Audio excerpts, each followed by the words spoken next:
Yay! You're done up with clap me. Before I introduce the poets, although Zoe's already said this, isn't she? She's already told you about the anthology.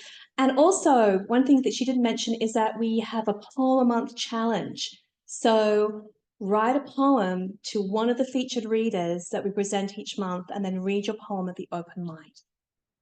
Okay? And then what? And then you can hear yourself and you can go, oh, I need to tweak that line and that word needs to be changed. And then you get it perfect and then you send it to the anthology. Don't prize or anything. No, other than just being part of a challenge in the community. Anyway, I hope you all participate. I want to welcome Andrea and Alan tonight. And first up, I'm going to introduce Andrea Scott, who is a mother, a writer, a high school teacher living in Victoria, BC, on the traditional territories of the Lekwungen peoples. She has been shortlisted and longlisted for a variety of literary contests, and she recently won the 2022 Geist Erasure Poetry Contest. I've always wanted to have a go at that.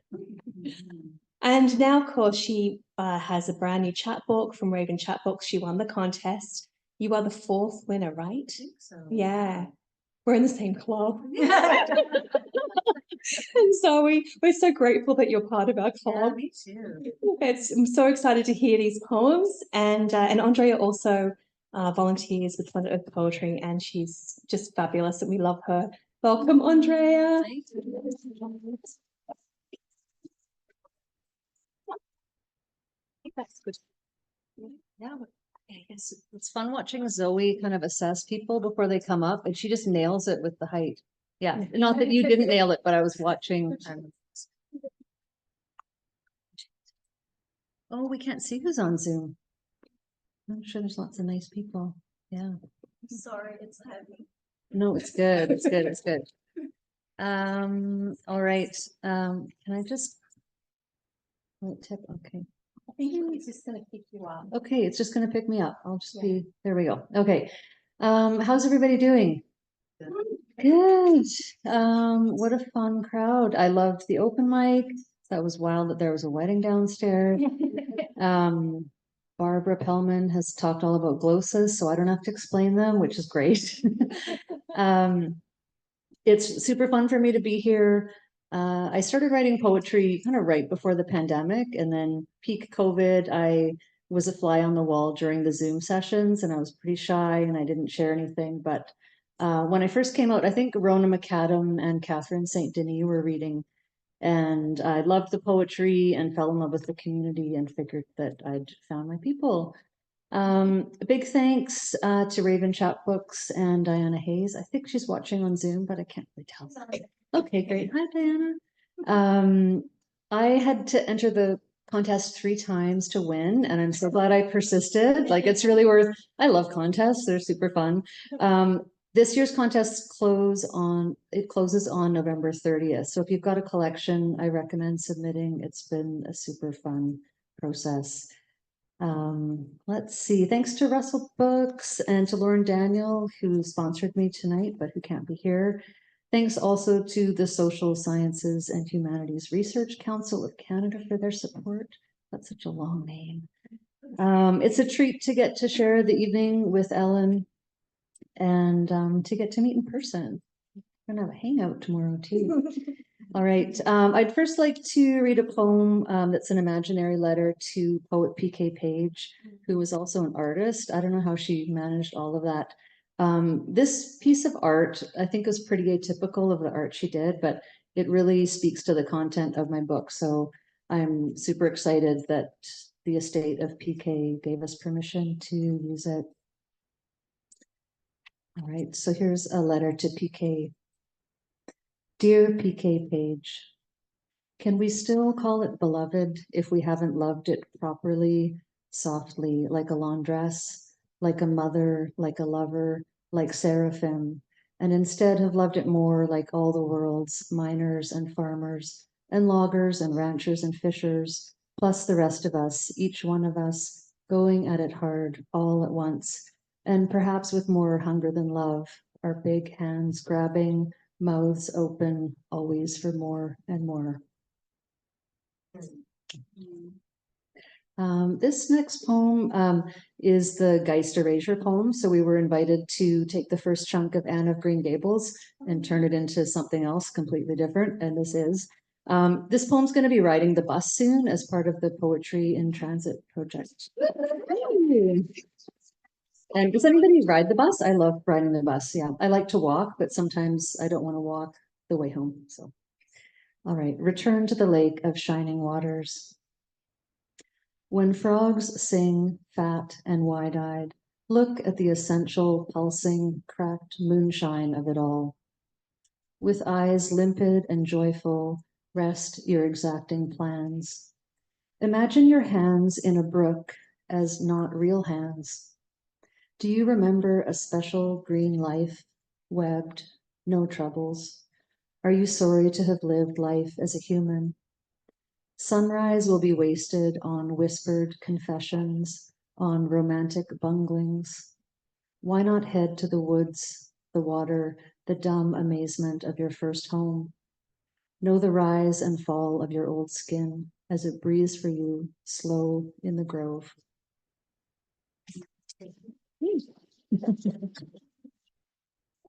Nice when you look out and people's eyes are closed. It's like they're sleeping or they're having a good time. All right, this next poem is a glossa. I don't need to tell you what that is. This one is borrowing lines from Tragically Hip's New Orleans is Sinking. And thanks to my publisher for going to lots of effort to get permission to use those 4 lines. Yeah, right? I know, yay, publishers. Last week I was setting up my high school classroom and the last person who used the room left a big pile of junk. But under hoodies and old quizzes and dust bunnies, I actually found the CD that has New Orleans is Sinking on it. And it was just the CD, no case. So I carefully tacked it on my bulletin board and thought, I haven't read it out loud before, so I thought I should read that poem. Hopefully that's allowed. I don't know. We might have to send the publisher, like the music publisher, more money. Whew, okay. No. No. Tragically sinking glossa. My memory is muddy. What's this river that I'm in? New Orleans is sinking, man, and I don't want to swim. The Tragically Hip. New Orleans is sinking. With VHS tapes in backpacks, we came over water to the old country to show the green folks just how big our trees could get and how ancient too, if not mowed down by Mac, Blow and Co., bloody bottom dollar bros, busting blockades, chewing up Claquett's fir, Sitka, cedar. We dropped the heavy tapes with somebody who spoke 6 languages, and my memory is muddy, but there were politicians at a Chinese buffet on some canal, and between mouthfuls we preached trunks, not stumps, to the converted so they could digest, repeat, and reach their conservative countrymen, press play on the angry analog tune of anti-logging conservation. A warm ginger fed us breakfast conversation and continental spreads, apricot, chocolate hazelnut. She left us sated at the station, and I didn't question where to or what now or what's this river that I'm in. I turned 20 on the overnight train, and with a lighter bag and the false protection of a stitched-on maple leaf, felt free, forgot the pitch and weight of mother trees, sought out things as old and statuesque, but without the growth rings. Instead, I stood in awe of all things crafted by hubris and human hands. I penned postcards from Venice, marbled and dry, but now I see it sinking, and Lagos and Rotterdam are sinking, and Bangkok, and New Orleans is sinking. Man, it's all sinking, and where the notion of a seismic sea wave once had me sizing up trees, could I climb them, and fast, carrying kids? It's now a slow creep that shakes me, letters out a toponym for us, the sunken human civilization. So I climb and wait for rising tides. There's my kids' hands to hold on to and a view up in the trees. There's a hymn that I keep singing now, and I don't want to swim.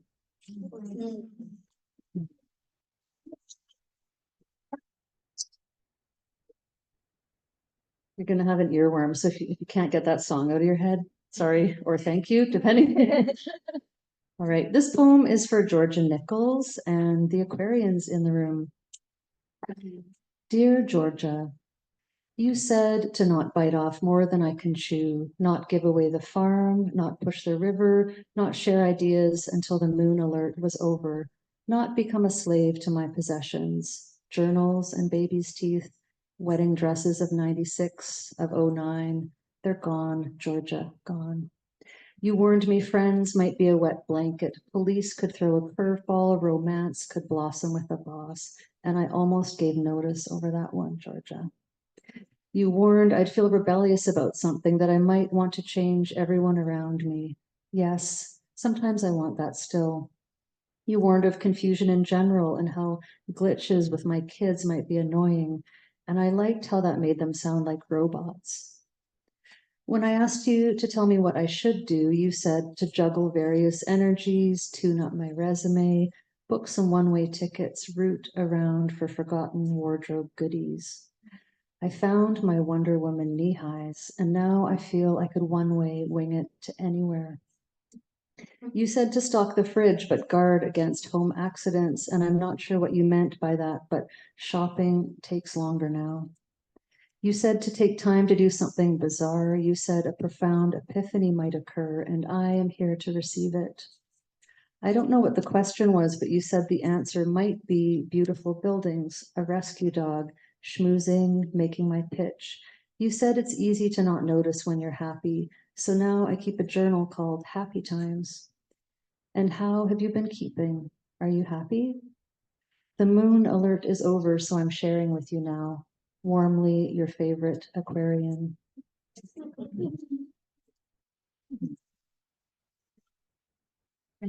I was lucky this summer to take a course at UBC in experimental forms, where by the end of the 2 weeks, kind of everything around us looked like a poem, you know, kind of the hybrid experimental. So lots of mashups of images and texts. So here I'd like you to visualize a diagram of the uterus labeled A through J. So we're kind of bringing you back to Claire's birth experience, or the speaker's birth experience. Okay. Figure 1, the uterus. A chrysanthemum has frilly bits, just like the fimbriae. See the flower in its undersea garden, sweeping eggs off to their destination. B, beware, ladies. My biology prof jabbed at an ovary with his telescoping pointer. Your eggs are aging as I speak. If you want to make babies, best act now. C, can you imagine a trip down the uterine tube? I queued in big lines with my boy last summer to travel down 3 water slides. One was called the Boomerang, where we caught air for a stretchy second. What I wouldn't do for that kid. D, don't count your chickens yet. Don't put all your eggs inside, but do enjoy the quiet time, the warmth, first nest, last safe home. E, everything is held up by something else. The broad ligaments help hold the uterus. They look like angel wings. Are women more often called broads or angels? F, fact I share with doctors when relevant, feet in stirrups. Excuse me, you'll find my cervix up and off to the left. Yeah, your left. G, greatest name for a body part whose form echoes its opening of a self, the os. H, how silly when people confuse the outer space with the inner space. And I love that this body part rhymes with my prairie hometown. On the first leg of a trip to see Grandpa, you know where I'm from. My son answered strangers' questions and blushed, emphasized Regina as our destination. I recall, of course, the sharp tug on the round ligaments. Under the weight of babies, they strain and stretch, do unsung important work in the dark. J, jeepers if it's not another tube. If I designed a water park, I would for sure build a ride called the Oviduct. Strap in, let's go.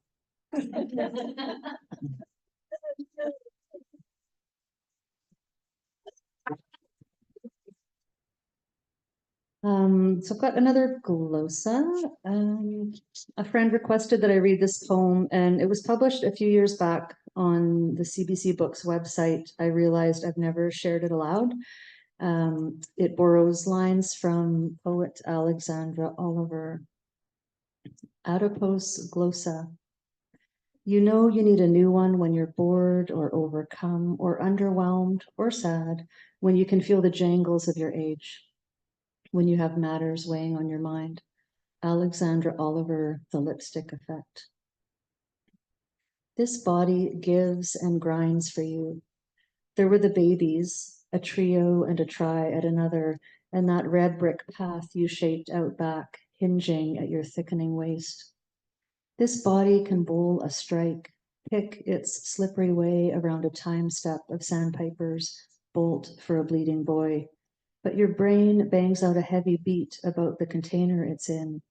You know it's not gross, gross, potential energy that's stored. This body can finger twirl through a tight parade, tap dance itself into naps, and still you gather its parts into dark, sorry sacks.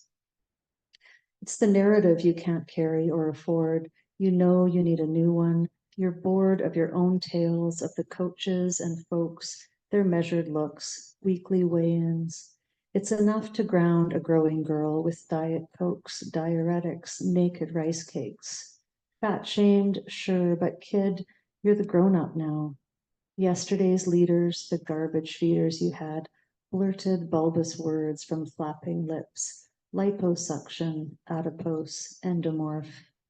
Muscle memory chews on the leftovers. It's a Twinkie snack that spikes and slumps until you're mad, or overcome, or underwhelmed, or sad. The kids today show off your old curves in their high-waisted mom jeans, all belly pooch, thumbs slung in belt loops, and your Madonna is their Lizzo, urging tempo you've contained, and a campaign for thick thighs. Hungry eyes you observe, seeing lots to gain from teenage, stones to shed, bathroom scales, carnival mirrors, all of them wobble and warp. Slip into something more, be comfortable. You're at the stage when you can feel the jiggles and jangles of your age. Roll around in this bittersweet apple and the genes of your mother and hers. Hypothyroid, hyperbladder, it balances the ever-loving load for you. The lake swimming, milk jug slinging, earth digging, that flight from the man in the night, and the fight, tug-of-war with undertow, some vertigo, stage fright. You know with your doughy cradling arms and boxy quads defined, this body has more in its stores. It could fill right up, digest itself, outgrow disgust. This body, you might imagine girth and gifts combined when you have matters weighing on your mind.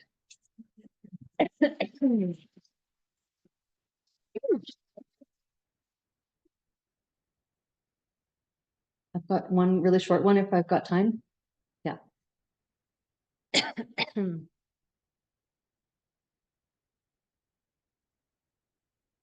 All right.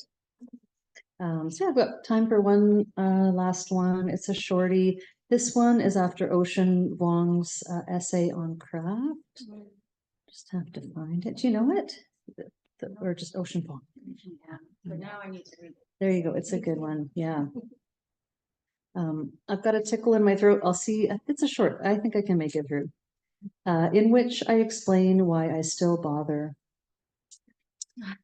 Because the ammonite fossil is a sign of life and death coiled up into one.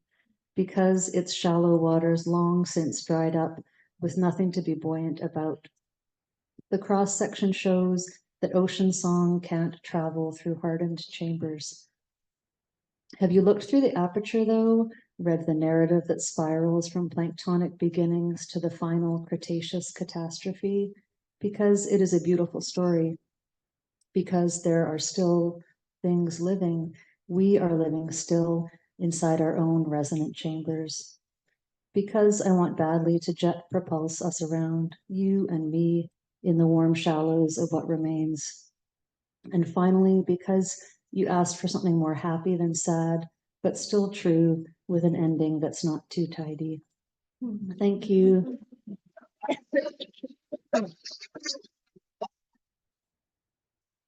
Thanks for coming out for poetry night. Total coughing fit, trying to hold it at bay.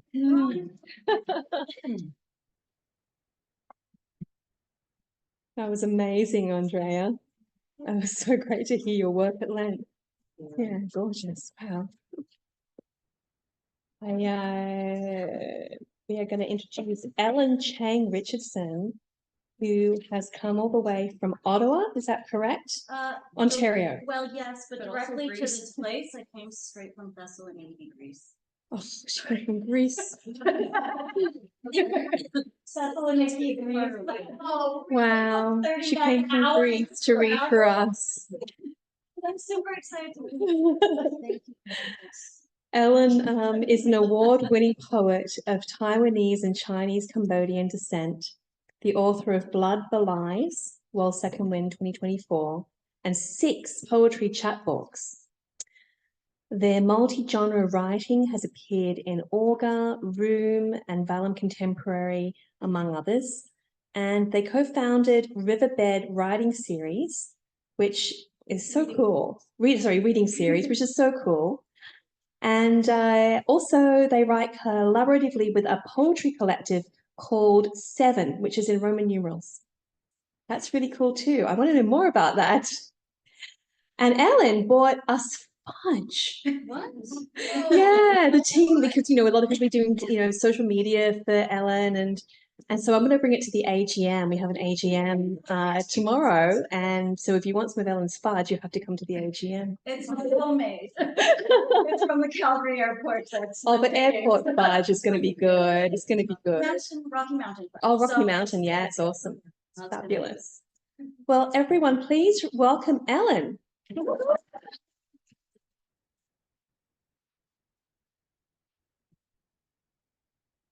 All right. Okay, I'm a short case. Sorry. No, you're fine. You're fine. I got it. Hi, everyone at home.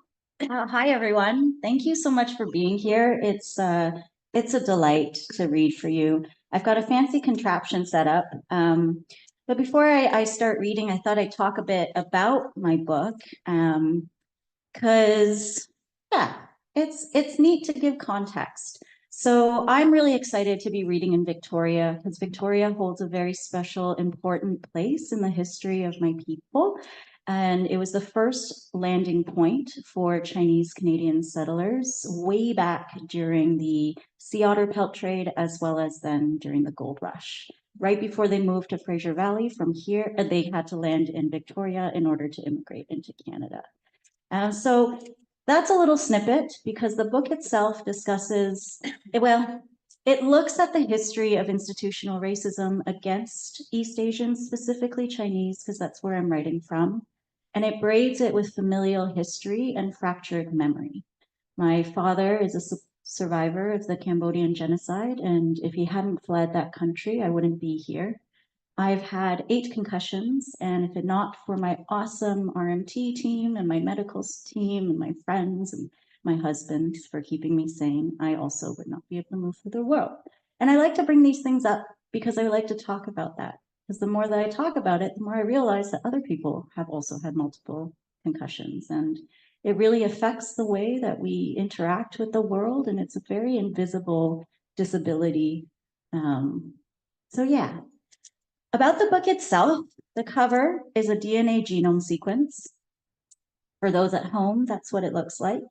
Paul Vermeersch and my amazing book designer, who's, oh my God, Kilby, thank you.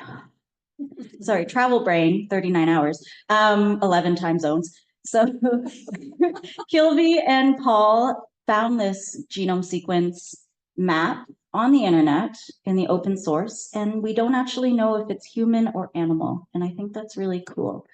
The collection itself is broken into 3 parts. The first is record, where I kind of record history and kind of notate things. The second is chew, which is the rumination component, and the third is rework, and that's a hope to kind of, I don't know, open conversations and work together towards a different future. There's a lot of chaos and anger and pain, and it's nice to be in solidarity with one another. So now that I've gabbed on forever, I'll open by reading the dedication. This book is dedicated to those who look like me and those who live between. I love that Andrea mentioned visuals, because I've never described my poems visually before, so I'm going to try this. The first poem I'm going to read is called Urban Facts 2.0. There will be a series of dates that loop in the background, and I'd like you to imagine a turning circle.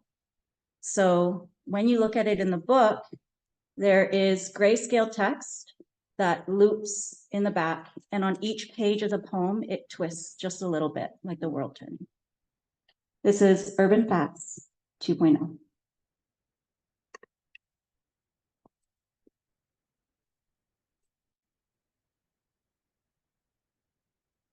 Turn that on. Okay, let's try this again. Urban Facts 2.0. 2023, 2021, 2020. 2021, 2020.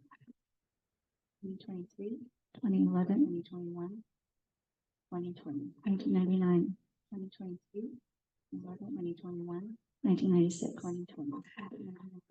2023, 2021, 1996, 2020.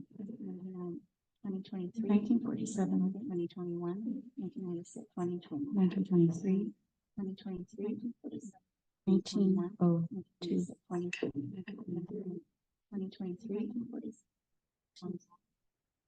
2023, 1885, 1880, 1858, 1788, 1820.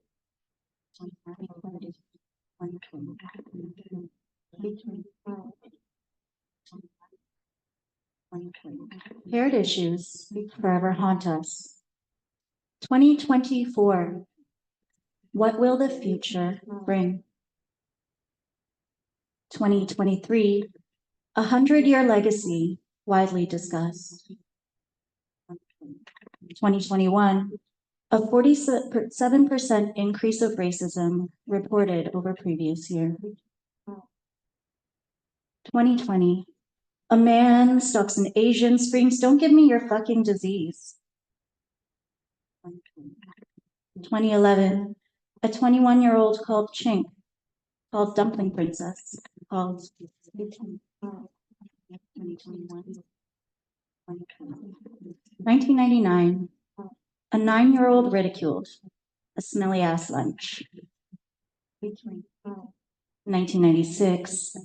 A 6-year-old told Dream, told you can be anything, told 1947.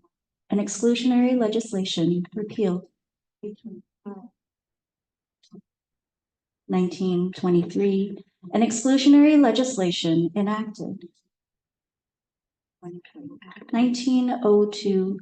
A royal commission declares us dangerous and unhealthy to the state. 1885. A labor complete a transcontinental road. 1880. A labor, a dream, a transcontinental transit. 1858. A sifting, a prospecting, a promise of gold. 1788. A new life, a hope, a trade in sea otter pelts. Paired issues forever haunt us as they relay the decency, polite hypocrisy of Canada.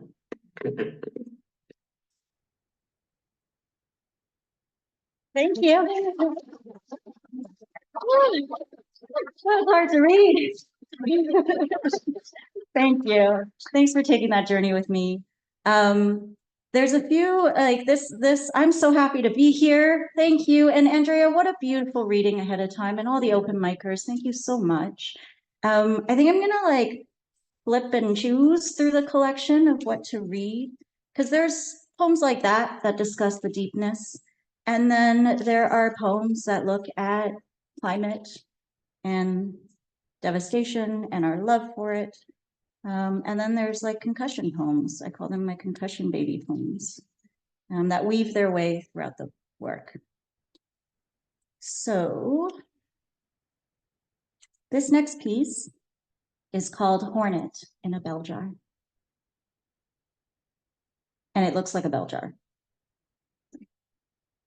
The mind is one mausoleum of cherrywood, ivory, and stone, dusklit by those who came before.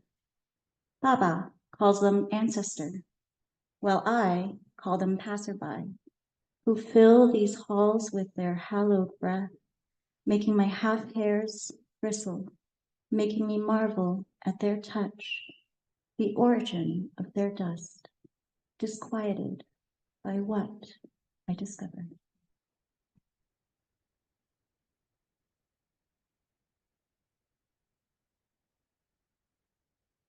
The next piece I'm going to read also uses the loop pedal because I think that's lots of fun. It's called Rorschach, and it looks at living with multiple traumatic brain injury. For those who have suffered it, you know that sometimes you're like going along life, everything's fine, and then you're like, where am I? What was I doing? I don't remember. So the title of the poem deliberately has an additional R because truthfully, I spelt it wrong when I submitted it, and then it published, and I was like, boom. Okay, that was intentional, sure. And like the other one, poets, like the other one, the dates kind of, this time it's in a half shell, like a cranium. So it's a half shell on the side, and then on the second half of the poem, the half shell kind of like glitches. So it crosses over one step. So this is Rorschach. 1993, concussion number 1. 1997, concussion number 2. Concussion number 3. Concussion number 1. 1997, concussion number 2. Concussion number 3. 1993, concussion number 4. 7, concussion number 5. 2017, concussion number 6. 1990, concussion number 4. 1997, concussion number 5. 2021, 2017, concussion number 7. Concussion number 6. 2023, concussion number 8. Concussion number 4. 1997, concussion number 5. 2021, 2017, concussion number 7. Filaments float past my periphery. Is it figment or is it brain injury? 8. Brain injury, retaining these filaments flit past my right eye. Is it fruit fly or is it brain injury? 6. Brain injury, returning to tell me to rest. Tell me my cortex has crashed against both sides of its bony shell. Precious fluids, now sloshing ink, like sea urchins lost on dry land.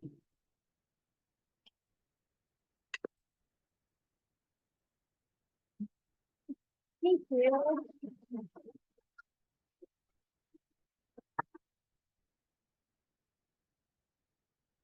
I'm gonna read a poem that I was inspired to read when I heard Andrea reading about floods. Yeah, this is about fires. Yeah, flood and fire. Such a vibrant being.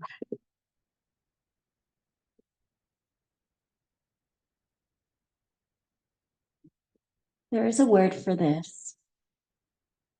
I loved you as I discovered previous species of me up there in tops tufted with green, blooming bromeliads and huemba leaves. Such vibrant beings. Damp now with the spray of mis ojos. Crisp now with the blades of our greed. Family, Malvachea. Genus, Chieba. Distribution, Amazonia. Altitude 500 to 1,000 meters once above the sea. I wrote that one when the Amazon forest was burning. When I was a kid, I lived in Rio for a summer, and it has changed my heart, and Brazil forever holds a tiny little piece of it.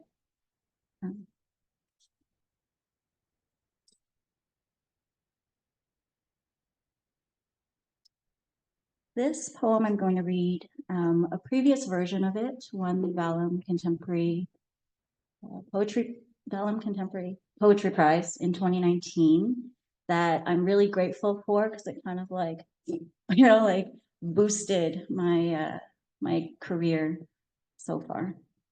So that's really special. But so Liz Howard was the editor for this, and when she emailed me and said that she wanted to work with me on it, I shat myself and ran out the door. Liz is amazing, and I feel like working with her really elevated these poems. And this is one of those instances. So this is Grotto. I had originally wrote it when the Canadian government decided to go forward with their pipeline in British Columbia. And since then, it's kind of morphed into something new that still comments on the same thing. This is Grotto. Pain of release is worth 1,000 haters. Mothball, humidity, hanging heat, fill broken generator. With whir of insects at worst tilted by staccato pops. We scratch surface until wounds burst. Your touch is cold against my sock. Sap weeps from tall serrated sheets, aromatherapy in disguise. Our hands stained with grease, string swaths of swarming sandflies. Blink, and the bay recedes, molten ice, choppy green, holds enough plastic to gut a fish, weaned on a diet, spoiled milk, benzene.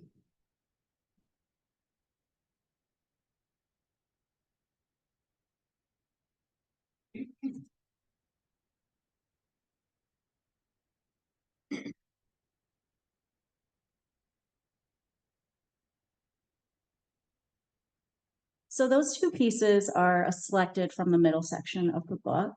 There's another poem in there called Resonate This that I just want to highlight. I'm not going to read it tonight because reading the other one took a bit of energy, and this one's even worse. But I do encourage you to look at it if you buy the book and if you have the book, and check the footnotes at the back. There's a lot of, there's extensive footnotes. Everything is quoted. My work is very research-based. So yeah, that's that. This next few poems I'm going to read come from the final section of the book. The first one I'll read is called Emphasis, a lexicon of language.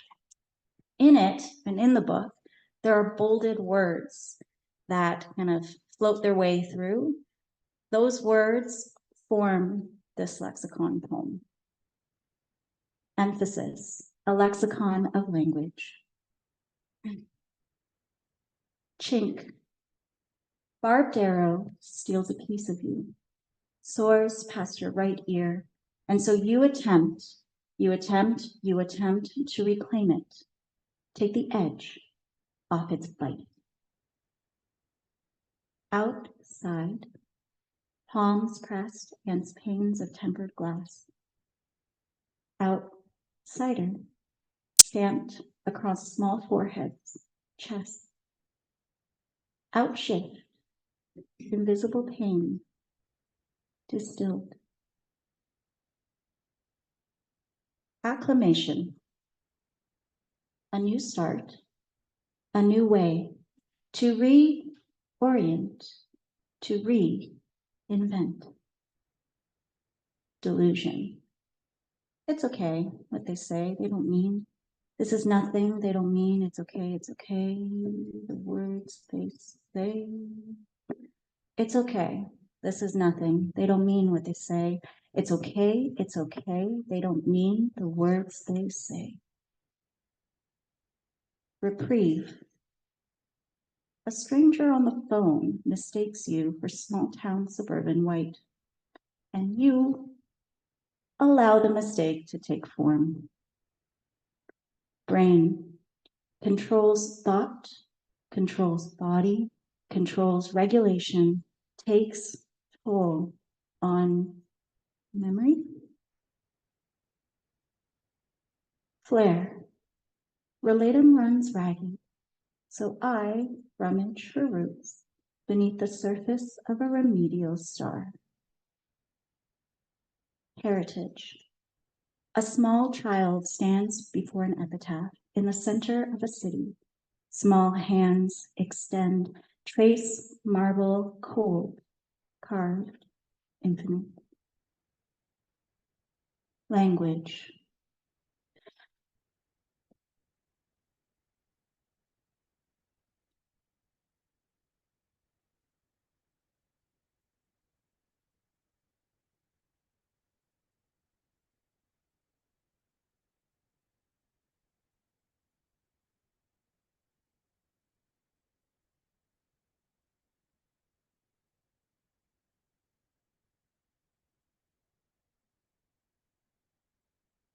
Imprint. Your teeth clamp around the darkest part of your skin and take a bite, draw blood, take a minute, take another, draw breath, in, out, in and out, and in and out, and out, and in, and out, and in, and out, and in, and in, and in. Surge through your nose as you slowly release one aeonic gasp at a time.